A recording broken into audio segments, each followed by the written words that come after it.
Tonight's program has a helping hand from UAA English professor, poet, and Sylvia Plath aficionado, Tom Sexton.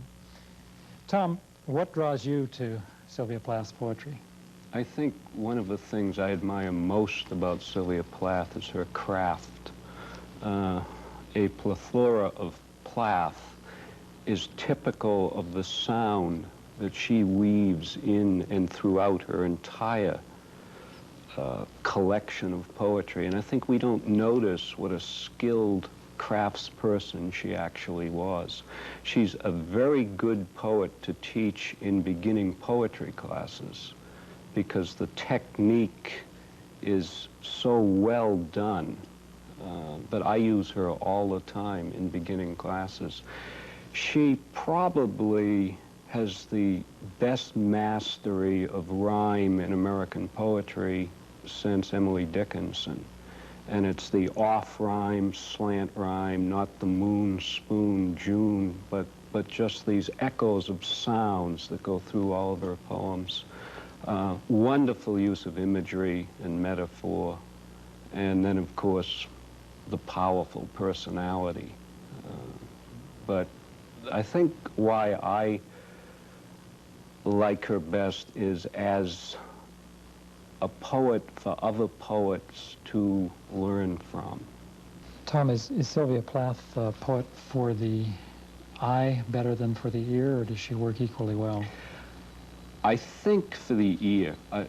Once I would have said the eye because the imagination latches onto those wonderful metaphors, but she never lost that clipped Boston accent. She uses a lot of hard K sounds and harsh sounds, so that the poetry not only has a rhythm, it has a real sound to it that is her sound. Many of us who haven't read a lot of her poetry tend to focus on the life. We know that she was this person who at some point took her own life after a stormy marriage with a leading poet in England. Does that sometimes tend to obscure the poetry itself? And in fact, do too many of us start reading all those life things into the poetry and looking for clues of Sylvia Plath's suicide rather than taking the poems for what they are? I think it did 10 years ago. I think 10 years ago, people thought of Sylvia Plath, the poet who committed suicide. I think there's a more mature evaluation of her work today, and people are looking at both sides. But sure, I think for quite a while it colored the work. It has to. And now Tom reads and comments on one of his own favorites. On the stiff twig up there hunches a wet black rook, arranging and rearranging its feathers in the rain. I do not expect a miracle or an accident to set the sight on fire in my eye, nor seek any more in the desultory weather some design. But let spotted leaves fall as they fall, without ceremony or portent.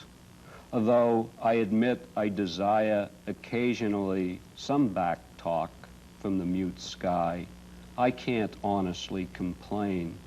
A certain minor light may still lean incandescent out of a kitchen table or chair, as if a celestial burning took possession of the most obtuse objects now and then, this hallowing an interval otherwise inconsequent by bestowing largesse, honor, one might say love.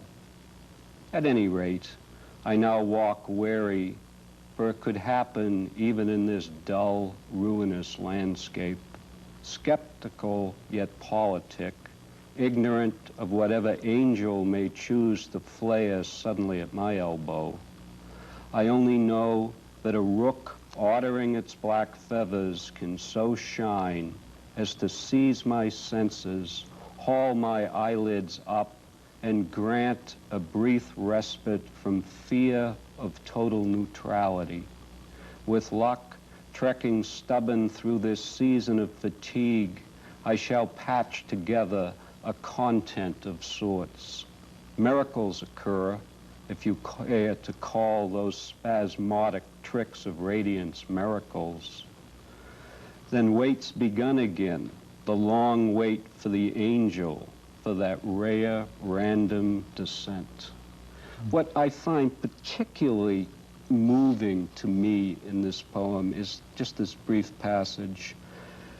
I only know that a rook ordering its black feathers can so shine as to seize my senses, haul my eyelids up, and grant a brief respite from fear of total neutrality.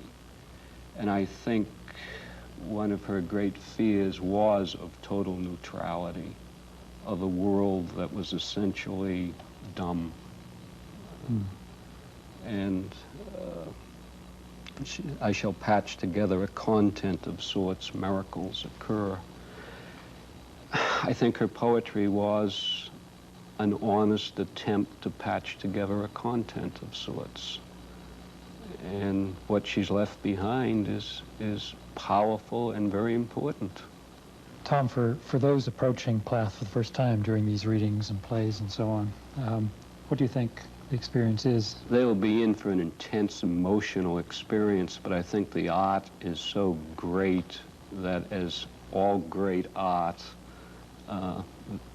they balance.